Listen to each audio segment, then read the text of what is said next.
পাকিস্তানের সঙ্গে ক্রমবর্ধমান উত্তেজনার মধ্যে যুক্তরাষ্ট্রের কাছ থেকে $1.1 মিলিয়ন বাংলাদেশি মুদ্রায় প্রায় ১,৪৫০ কোটি টাকা মূল্যের সামরিক সরঞ্জাম কিনছে ভারত।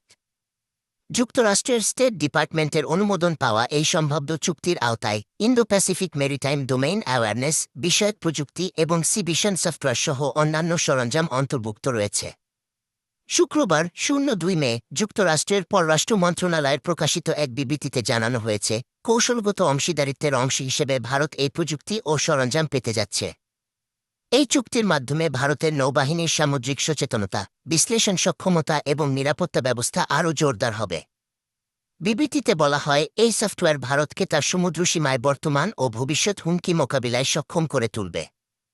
এটি দক্ষিণ এশিয়ার সামরিক ভারসাম্যে কোনো উল্লেখযোগ্য প্রভাব ফেলবে না, তবে ভারতের কৌশলগত অবস্থানকে শক্তিশালী করবে।